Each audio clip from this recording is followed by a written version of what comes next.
C'était un espace mort. Je dis bien mort, c'est-à-dire qu'il n'y avait plus un chat. Il n'y avait plus un chat parce qu'ils avaient connu l'abandon d'une agriculture qu'on fait sur des petites failles de quelques mètres de large. Et surtout un vide qui s'était créé parce que un siècle avant, ils crevaient de faim, on va le dire, parce qu'ils avaient très peu d'espace. Donc il y avait cette partie-là qui a été totalement abandonnée. C'est devenu un champ de ruines. Et là intervient un autre événement qui n'a rien à voir, qui a été mai 68, qui a quand même fait un peu de bruit. Et à ce moment-là, il y a eu tout un basculement dans la jeunesse et ils sont arrivés ce qu'on a appelé ici les hippies. Des personnes qui étaient dans le mouvement des années 68, qui ont voulu en fait incarner un mode de vie comme ils l'imaginaient en fait. Comment on fait pour rester vivre sur ce territoire et développer des activités. J'ai eu un coup de cœur pour ce territoire. J'y suis venu et j'y ai été chevrier. Je suis arrivé ici pour créer un projet de bar associatif. Et donc depuis toujours, je me suis retrouvé dans les associations. Donc c'est un projet de vie, un projet de couple, un projet de travail. Donc on a déménagé ici pour l'activité. Donc on a des habitants d'Ardèche au départ, des gens qui viennent de Paris, des gens qui viennent de Lyon, des gens qui viennent de Marseille, d'un petit peu partout. Mais c'est pas que des Ardéchois de base. Et il y a vraiment des personnes qui sont arrivées sur le territoire pour le projet. En tout cas, c'est un territoire qui est fertile pour les initiatives alternatives, historiquement, et puis c'est toujours le cas aujourd'hui. Il y a, il y a peut-être une part de fantasme. Hein.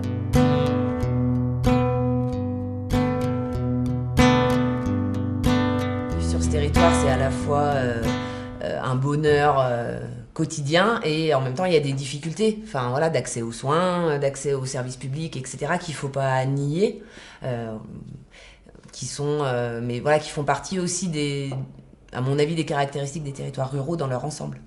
Les gens ont besoin d'un réseau. C'est un besoin, c'est essentiel.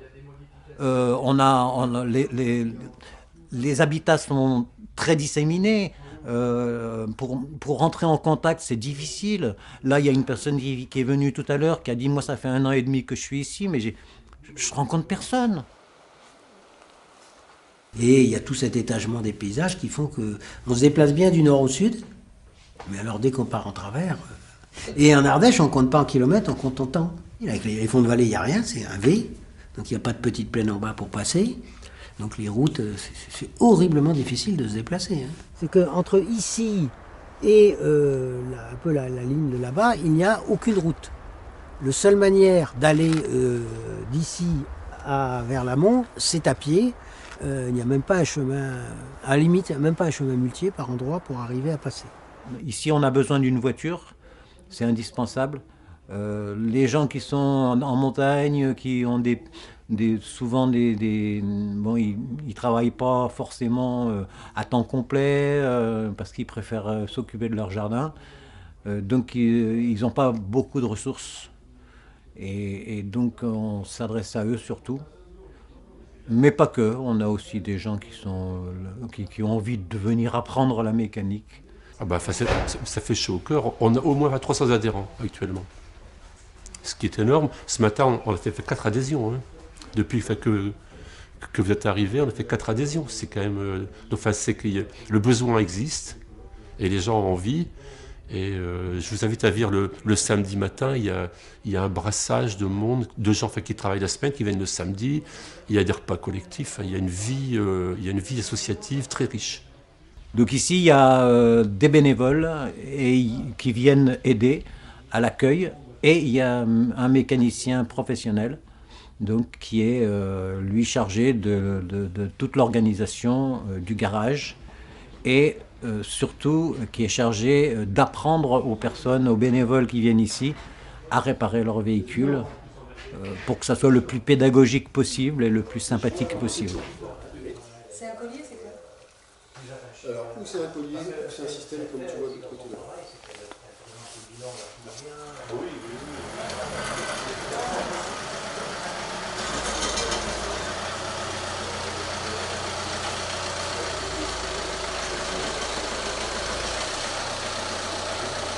Aujourd'hui, s'il n'y avait pas ces formes hybrides, dites alternatives d'entreprendre, il y aurait beaucoup moins de choses sur certains territoires.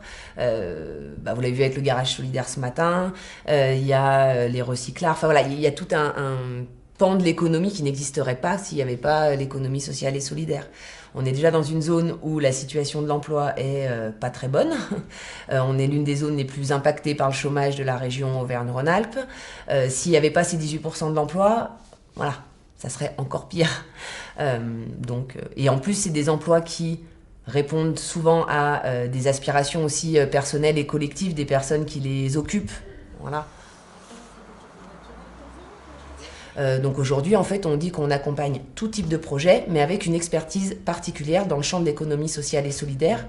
Aussi parce que ces projets-là, ils ont un besoin renforcé d'accompagnement, parce qu'ils sont souvent sur des champs où il faut mêler du privé, du public, où il y a une forte question au niveau de la gouvernance, des partenariats. Et du coup, ils sont un peu plus complexes que d'autres à mettre en place, et ils répondent à des besoins du territoire. Et du coup, ça va être une épicerie solidaire à Rocles, ça va être un tiers-lieu à Chirolles. Enfin voilà, je sais pas si vous les rencontrez du coup ou pas après. Je suis membre fondateur du collectif du Moulinage de Chirolles, qui est en fait une ancienne usine qu'on appelle Moulinage. Et l'idée, c'est de le faire revivre en faisant une partie habitat participatif, donc avec des appartements individuels et des espaces collectifs, et toute une partie activité, autour d'activités artistiques, artisanales, culturelles. Ce qui fait l'essence aussi du projet, pour moi, c'est notre questionnement autour du rapport à la propriété. Pour beaucoup... c'est de se dire on n'est pas forcément propriétaire de notre petit appartement avec notre petit chez nous. Aujourd'hui, s'installer en Ardèche, c'est très très difficile. L'accès à l'immobilier, de par des résidences secondaires, etc., ça fait que on n'a pas forcément les moyens. Donc l'idée, c'est de pouvoir habiter le territoire sans forcément avoir des moyens financiers énormes et d'être sur le territoire et de le faire vivre. C'est vraiment... très très difficile pour des jeunes de s'installer. Alors justement, les jeunes souvent ils vont se mettre assez loin dans les Cévennes parce qu'ils n'ont pas les moyens de se trouver un logement, je dirais, dans la plaine, quoi, ou dans les plateaux là, sur la basse Ardèche. C'est un 68 bis, je pense qu'ils iraient ailleurs, mais pas en Ardèche, des petites ruines abandonnées, il n'y en a plus. Hein. Ou alors c'est vraiment devenu un tas de pierres. Il y a des gens qui soutiennent que s'il n'y avait pas le tourisme, l'Ardèche serait morte. Il y a des gens qui disent que non, ça tournerait quand même. Bon, ça souffrirait probablement, mais peut-être pas autant que ce qu'on dit. Parce qu'il y a quand même toute une activité de service qui tourne, hein, qui continue toujours à tourner. Hein. On peut faire ses courses dans des magasins de producteurs. Il y a beaucoup de choses de vente directe ou de vente pratiquement sans intermédiaire et tout ça. Et ça, c'est des choses qui tournent. Et c'est pas lié ça au tourisme.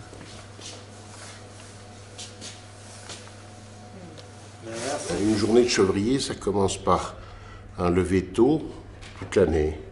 Voilà, les soins aux animaux, parfois une mise balle matin tôt. Enfin, la traite, il faut la faire tôt, et il faut la faire tous les jours à la même heure. Et puis c'est la vente sur les marchés, et puis c'est de la comptabilité, puis c'est les réunions socio-professionnelles. Et donc, il y a beaucoup à faire. Et l'objectif de l'atelier qu'on avait monté ici, c'est bien d'essayer de se simplifier la vie pour partager avec d'autres, des salariés qui sont plus spécialisés pour certaines tâches et de les faire en collectif. L'idée, c'était quand même qu'on ait tous des moyens à tous les stades, que ce soit le personnel qui travaille ici, que ce soit les producteurs, que ce soit les vendeurs, mais aussi que ceux qui distribuent soient payés correctement. Le collectif a toujours des réponses plus intelligentes qu'un individu, et ça nous aide. Voilà. Et quand on construit ensemble, on n'est pas un pour gagner, l'autre pour perdre, mais on est ensemble pour essayer de construire un avenir qui est meilleur. Et donc je pense, pour moi, que j'ai une vraie confiance dans cette capacité des gens à travailler ensemble, à se réunir, à inventer des plans ensemble. En fait, on met tout en commun, quoi. Ce qui est un peu Enfin, au-delà du fait qu'on s'entend hyper bien, c'est quand même très pratique, quoi, financièrement parlant. Quand tu démarres en plus en céramique, il y a énormément d'investissement.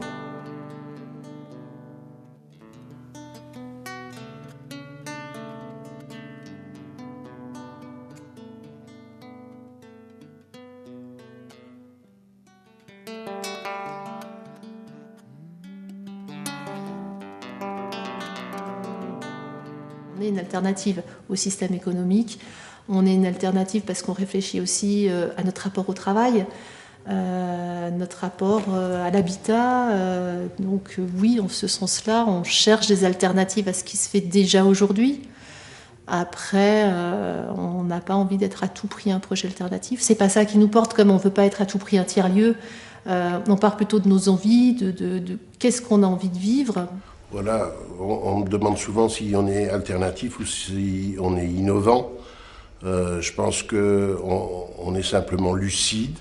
Moi, le terme alternatif, il me génère une étiquette.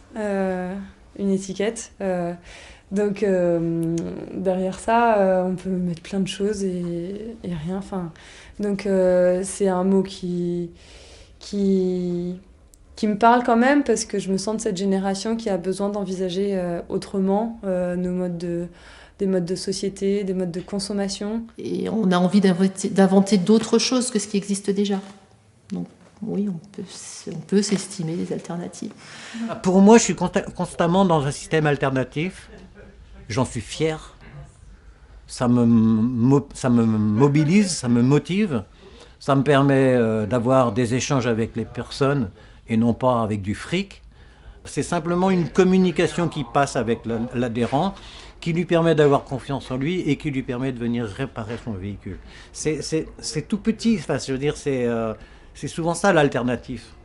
Donc du moment qu'on est sur des projets collectifs qui mixent plusieurs activités, qui ont un autre but que la recherche de lucrativité, voilà, on va pour nous parler de projets alternatifs.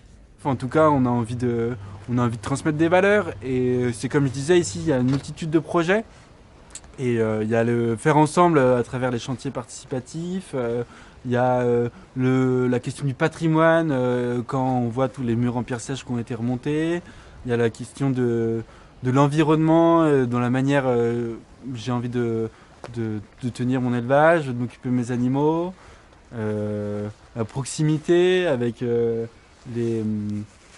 tous les producteurs avec qui on travaille pour la boutique, par exemple. Voilà, alternative, on essaye de faire, en fait, on essaye de faire ce qui nous paraît au mieux dans chaque domaine. Et on ne serait pas alternatif, on n'aurait peut-être pas autant de visites.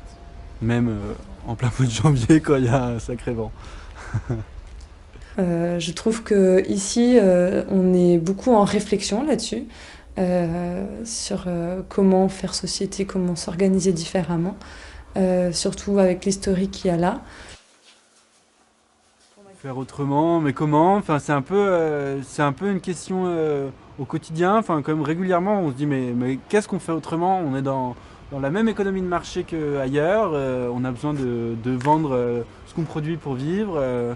On paye nos taxes, on a la TVA, enfin, comme tout le monde.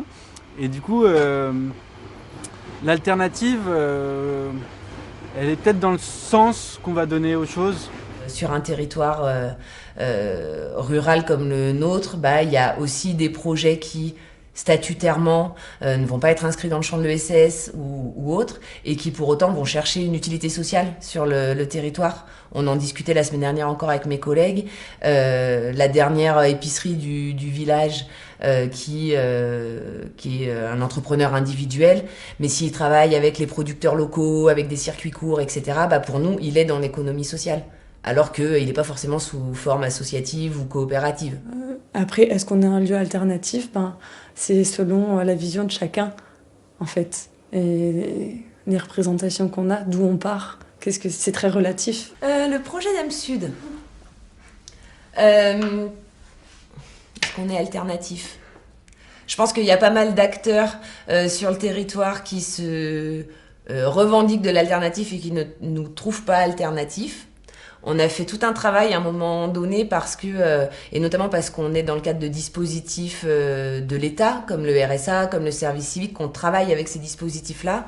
Et même chez les usagers qui viennent nous voir, il y a pas mal de gens qui croient qu'on est une institution. Donc on fait un travail de leur dire, bah non, on n'est pas une institution, on est une association, voilà ce que ça veut dire, etc.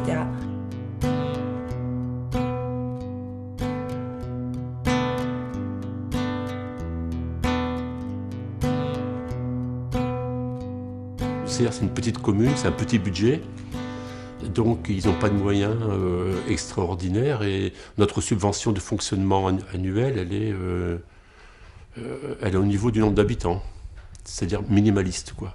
Donc on est obligé de se suffire à nous-mêmes et d'arriver financièrement à équilibrer notre association, ce qui est vraiment un challenge pour nous.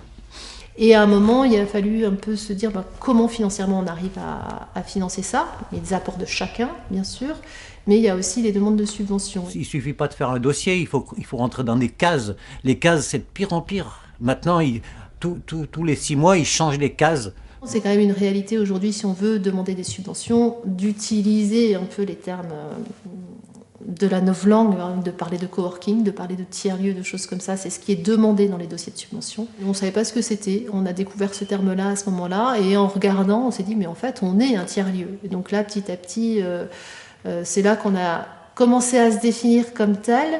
Et en même temps, en se disant, est-ce qu'on a envie de se faire appeler tiers-lieu ou pas? Ne nous laissons pas embarquer dans une bureaucratie ou dans une subvention qui va nous donner des obligations et qui va défigurer finalement notre projet. Mais forcément, aujourd'hui, on est une structure avec 20 salariés. Voilà, il faut qu'on dose entre notre liberté d'action, notre engagement des fois où on n'est pas d'accord avec certaines décisions ou autres, et après la réalité des choses qui fait aussi que on est dépendant de ces acteurs-là. Dépendants et en même temps c'est grâce à eux qu'on mène nos actions, donc c'est vraiment quelque chose d'assez complexe. Les normes, les règles, ici on a un lieu vitrine et du coup on se doit de les respecter. Et si on est là encore depuis 50 ans, c'est parce qu'on a réussi à se faire bien voir des institutions aussi à une époque où ils ne croyaient pas en nous. Et je pense que maintenant on a un petit peu de reconnaissance, mais je pense pas que ça soit éternel et gagné.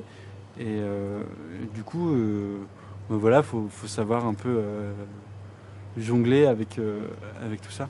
On parle de relations de structure, mais derrière les structures, il y a toujours des personnes. Donc quand il y a changement de personnes, forcément, ça influe. Voilà, donc il y a eu des changements de personnes. À chaque fois, il faut recréer la relation de confiance. Après, il y a eu des changements aussi au niveau des élus. Des changements de majorité, d'orientation politique. Donc à chaque fois, ça veut dire réaffirmer qui on est, qu'est-ce qu'on fait, à quoi on sert sur le territoire pour essayer de recréer du lien, maintenir du lien et continuer à travailler ensemble. Il y a un glissement quand même ces dernières années, notamment avec de plus en plus d'appels d'offres, de conventions de prestations qui nous mettent, nous, acteurs associatifs, dans une relation vraiment de prestataire avec les institutions et moins de partenaires. Alors qu'avant, il y avait davantage de conventionnement pluriannuel, d'aide au fonctionnement, etc. Ça, aujourd'hui, on en sort et on est vraiment sur du financement au projet, à l'action. L'État a considéré que l'association prenait trop de pouvoir et manifestement a supprimé déjà des postes aidés pour les associations et tout. C'est grave, archi grave, parce que de toute façon, on n'arrivera pas à s'en sortir si on n'est pas aidé par l'État. On ne fait pas du commerce. On essaye de se débrouiller pour arriver à tenir le coup avec, et que ça coûte le moins cher possible aux adhérents. Si les pouvoirs publics ont envie de nous noyer, ils auront vite fait. Voilà. Si jamais l'association disparaît d'une manière importante, ça va être une horreur pour tous les gens, quoi. On trouve des solutions, il y a des solutions. Il faut des bons élus, il faut des bons citoyens, et il faut des militants, et après on avance, voilà. Mais surtout ne pas couper les jambes à ceux qui ont des projets. C'est réellement un besoin sur le territoire. C'est un besoin politique. Il faut absolument que le département, la région se rendent compte de ça et simplifient les demandes d'aide pour les associations. Il y a quelques mois, l'ancienne collégiale est arrivée à bout de souffle. Ils avaient fait 3 confinements avec d'énormes problèmes financiers. Et on a recréé une équipe avec une quinzaine d'adhérents qui font l'accueil et qui ont réinjecté un souffle, une énergie différente. Et puis il le fallait, voilà. Donc la vie associative use les gens.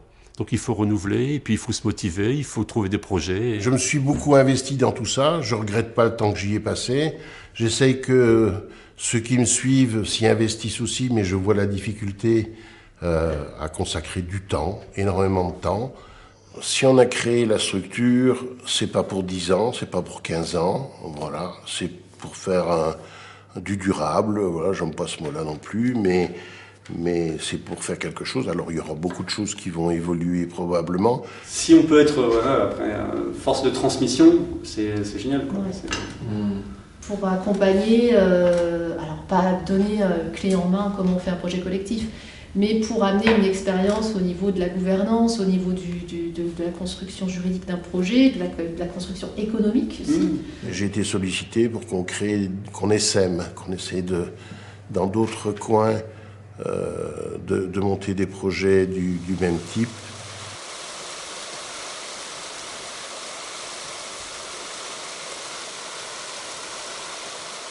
Le modèle conventionnel qui rémunère un actionnariat qui va mettre son pognon ailleurs, pourquoi faire, j'en sais rien, il ne sert à rien.